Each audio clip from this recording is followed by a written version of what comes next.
Folks, it's time for 7 of the worst things about being a Starbucks barista. Folks, it seems like everyone loves Starbucks, but behind the counter, it's a different story. I met with Raphael, a longtime Starbucks barista in Los Angeles. He shared with me 7 of the worst things about being a Starbucks barista. Number 1, the new barista training in Colombia. All baristas must travel to Colombia for a 2-week training program. They help harvest beans by day, by hand, and at night they take classes in the different types of beans. They learn every type of bean in the world. Beans that you've never heard of. Beans like Rust Bucket Red and Choco Loco Coco. It's intense. They only get 5 hours of sleep the whole time they're there. Number 2, giving each other nicknames. Every new crop of baristas has to give other members of their class a nickname that stays with them the whole time they work at Starbucks and often afterwards. Now, Raphael's nickname that he garnered from his compadres was Trucker Hat, due to an unfortunate fashion choice he made at the time. What are you going to do? Others in his class were named PB&J and Gatling Gopher. He declined to explain why they got those names. Number 3, learning to call out customer names. Starbucks has a very specific way they train their baristas to call out the customer's name when their order is ready. It must sound helpful, friendly, and upbeat, but have a slight sense of superiority. Like you're lucky to even be there.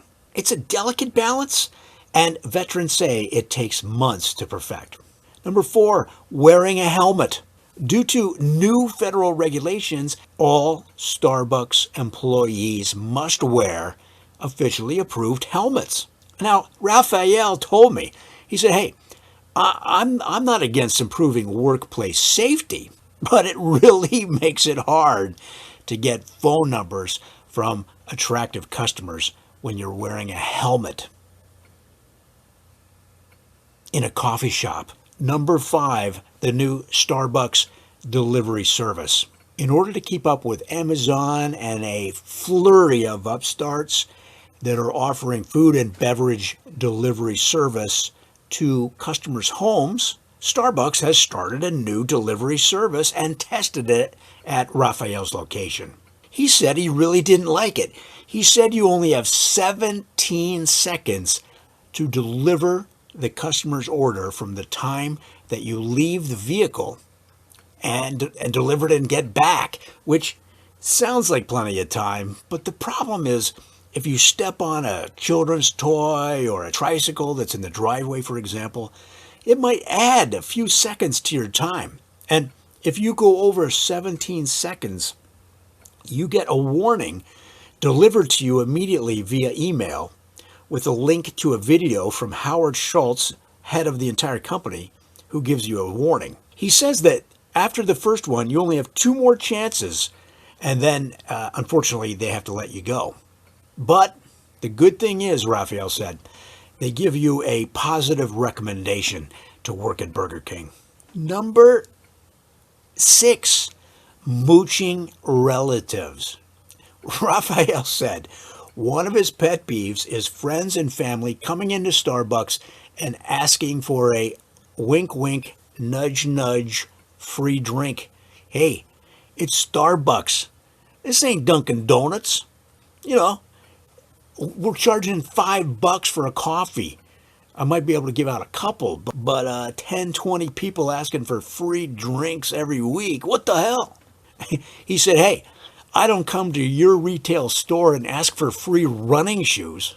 Number 7, singing happy birthday songs. Oh my goodness. This is one thing that really upset Raphael. He said that they now have to come around the counter, come around in front of the counter and sing happy birthday songs to customers if it's their birthday.